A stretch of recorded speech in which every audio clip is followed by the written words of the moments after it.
Chers amis amateurs du cigare, bonjour, soyez les bienvenus sur votre chaîne, la chaîne Cigare Passion, plus que jamais la chaîne de tous les amateurs de cigares. Je suis très heureux de vous retrouver aujourd'hui pour une toute nouvelle vidéo. Alors je dois remercier principalement SocialCompte qui m'a laissé un commentaire et l'idée de cette vidéo sur le vocabulaire du cigare. Effectivement, c'est une très bonne idée que m'a soumis SocialCompte parce que des fois je vous parle de cap. Alors j'imagine le néophyte qui n'a jamais entendu parler de termes techniques. Alors il se demande, tiens, il parle de cap, il va nous parler de Zorro, c'est une chaîne sur le cinéma. Alors quand je vous parle de la tripe du cigare, ah ben non, finalement c'est une chaîne sur la cuisine, il va nous faire des tripes. Ou alors si je vous parle de combustion, vous imaginez, ah ben non, finalement c'est une chaîne scientifique qui va nous parler de fusée.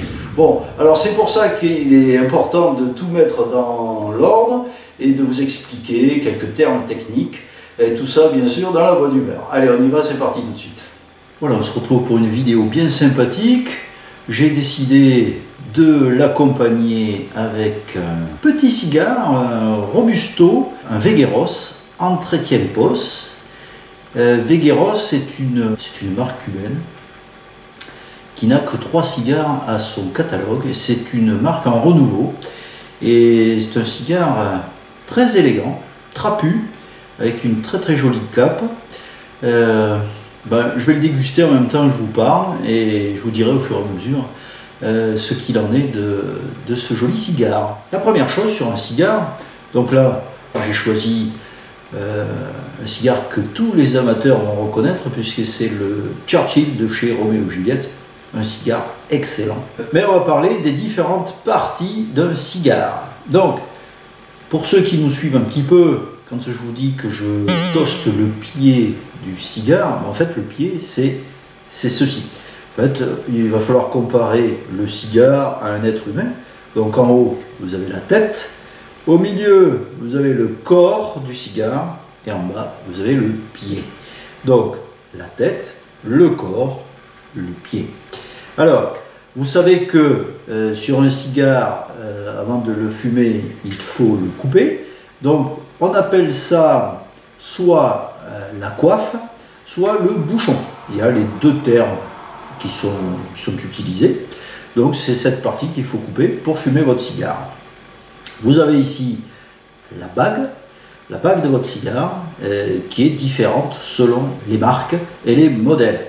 Donc il y a toujours normalement la marque du cigare, la marque de fabrique, et ensuite une petite bague supplémentaire s'il s'agit d'une édition limitée ou un modèle particulier. Ça agrémente et c'est plus du marketing qu'autre chose. Donc voilà, on a les 3 parties du cigare, la tête, le corps et le pied du cigare. Voilà, imaginez-vous un homme avec la tête en haut, le corps au milieu et le pied en bas, c'est tout simple. Il est vraiment très sympa ce cigare au démarrage. On a vraiment une sensation de sous-bois humide, de presque de champignon. C'est vraiment sympa. J'aime beaucoup. Le démarrage est franc et marqué. J'aime bien. Je vais l'accompagner d'un petit café. Alors, sur le cigare, on a vu les 3 parties, mais il y a également 3 autres parties, mais qui ne sont plus verticales. En premier lieu, on a ce que l'on appelle la peau du cigare, c'est la cape. C'est pas la cape de Zorro, comme je vous disais, c'est la peau du cigare. On appelle ça aussi la robe du cigare, vu qu'il a une robe. Donc ça, c'est la cape. Alors, la cape, elle est classée selon sa couleur. Elle part du double claro, qui est le plus clair, jusqu'à la cape oscuro, qui est très brune, presque noire. Donc elle est classée comme ceci. Alors les experts cubains, que je ne suis pas, arrivent à définir jusqu'à 92 nuances de couleurs. Donc c'est pour vous dire que ça peut aller très loin si on cherche véritablement. Nous, on en a beaucoup moins, et je vous laisse découvrir le tableau récapitulatif de toutes les couleurs principales de cape.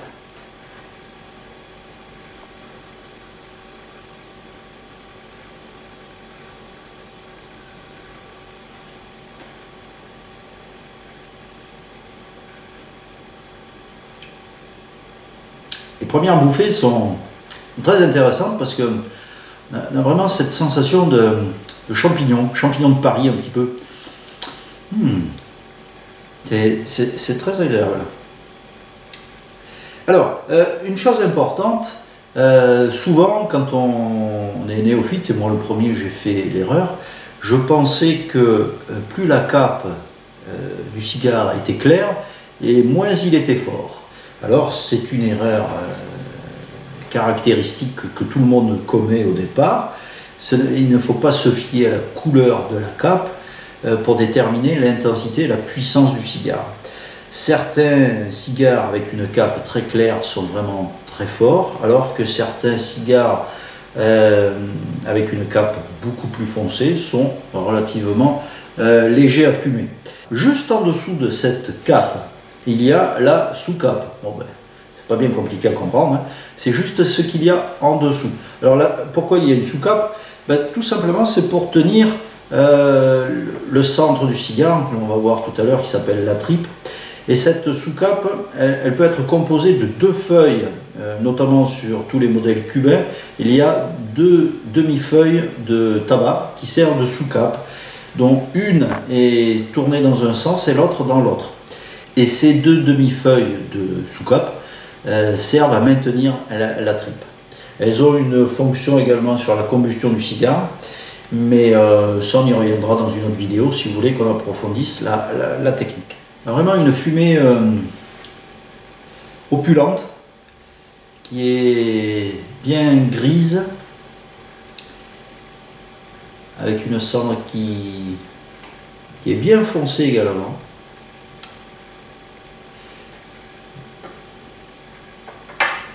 Un bon démarrage pour ce Vegueros en 30e pos. Je ne parle pas l'espagnol.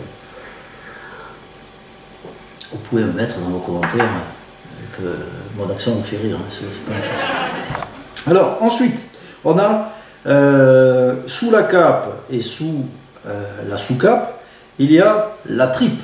Alors la tripe, ben, c'est comme nous, hein, nos tripes, c'est ce que l'on a en nous, c'est notre personnalité. On dit qu'on donne tout ce que l'on a dans les tripes.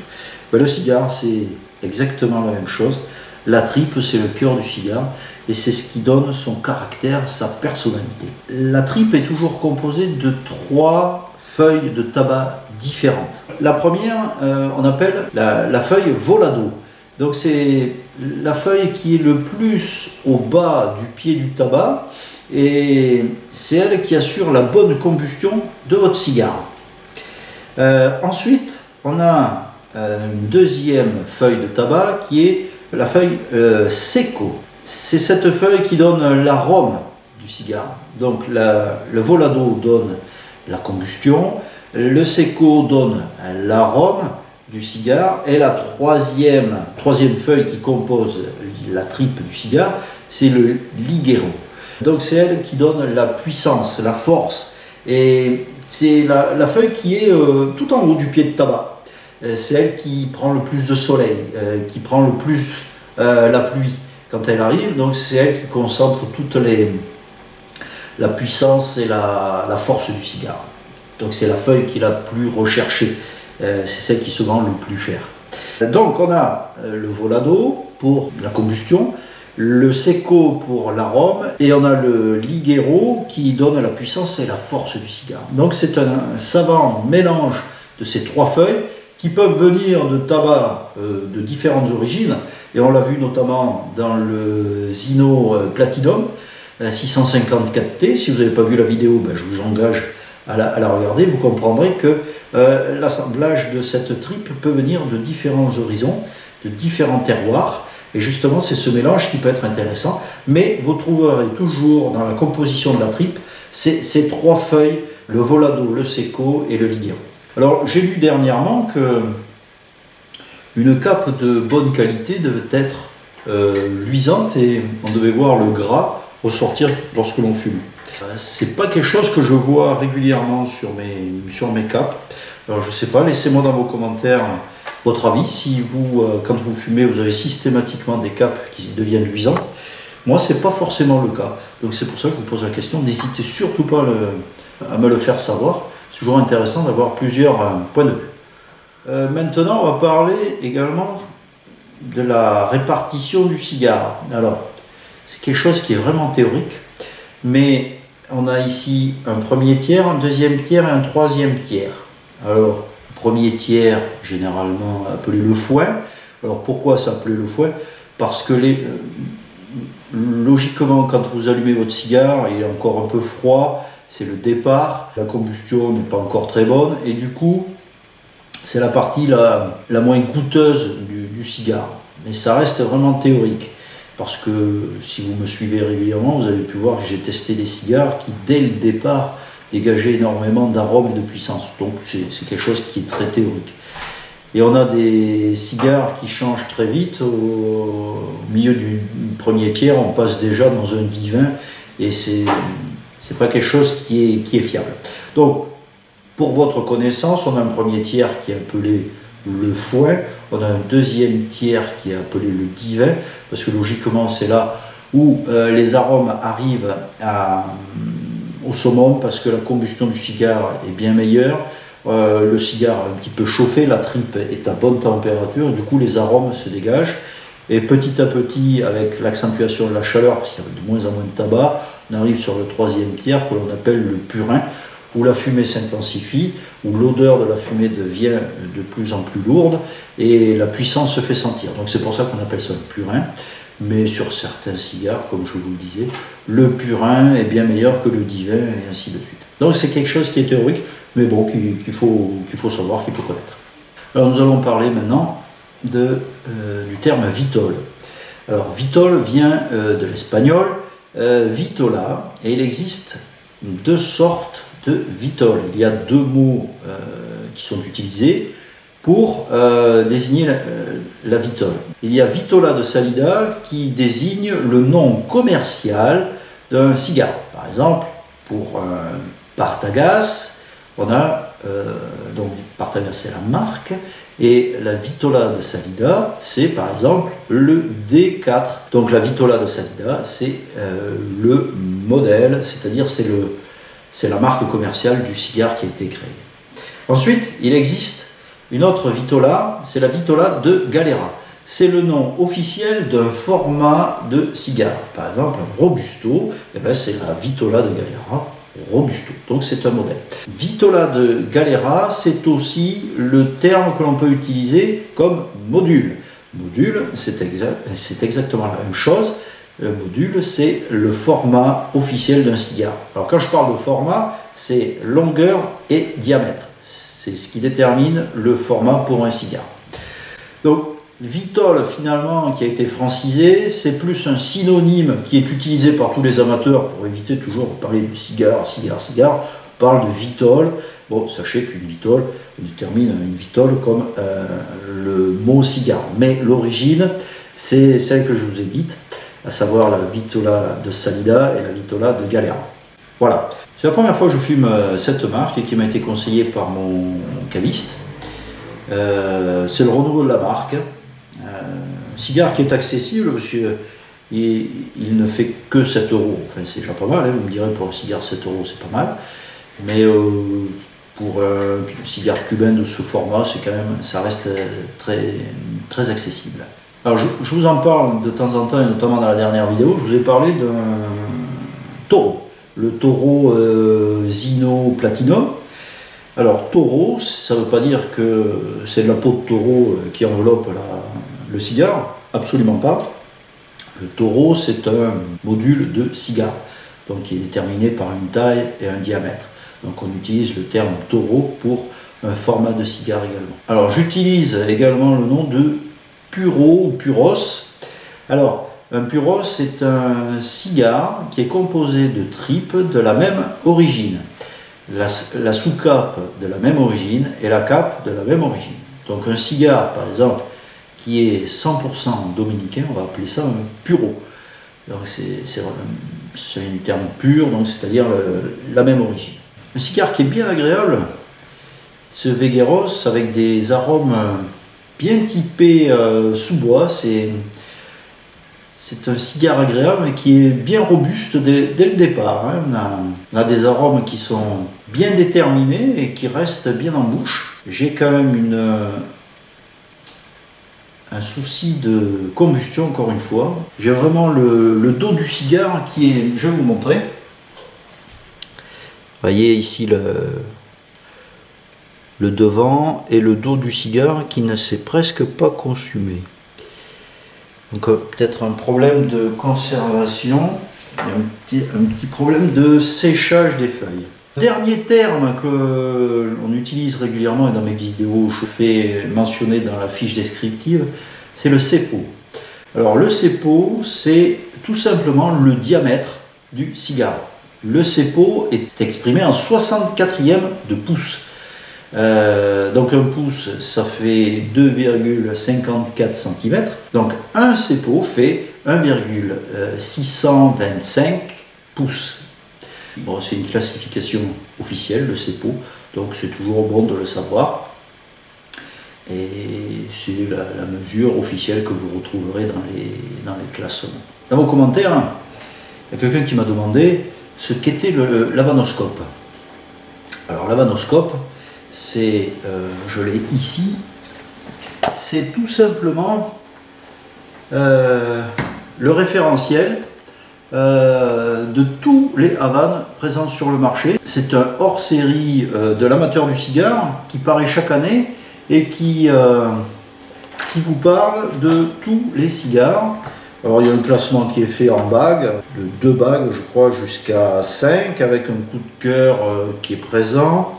C'est vraiment un livre de chevet que tout amateur de cigares doit posséder, avec notamment les adresses des meilleures civettes en France et partout dans le monde, et avec des petits reportages sur la Havane.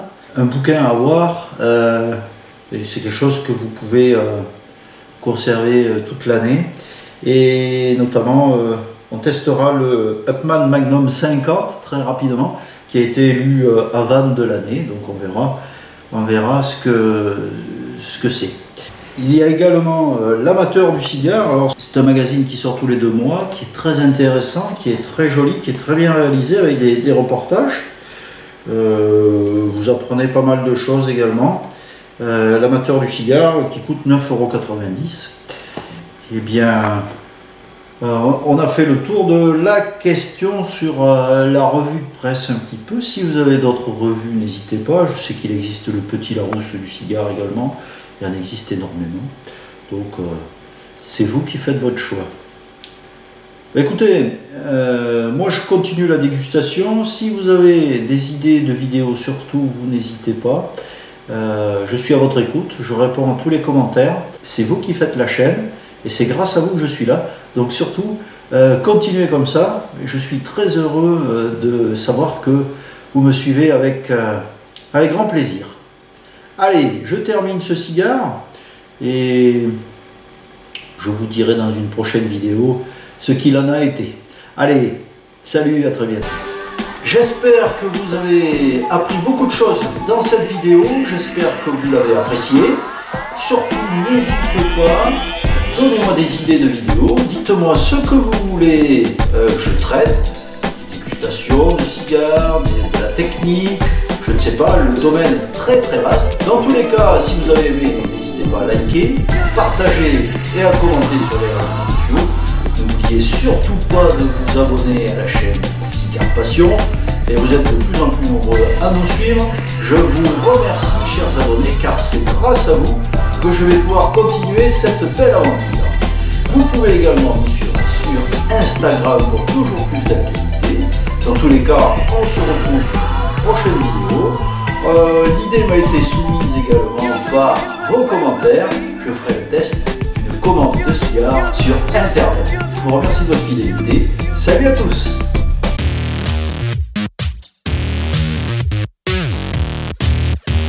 Et bien entendu, c'est la chaîne, c'est votre chaîne. Bon, oui, d'accord, ça commence pas très bien. Chier, dans une picole, c'est con. Énormément de choses, non. Pas énormément, quand même, je suis prétentieux.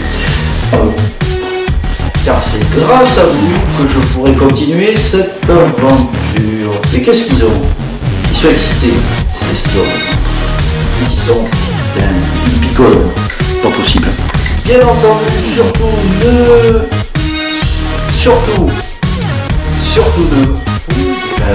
comment ça va? Et oh, très bon. Ouais, ben dis donc. Ouh là là.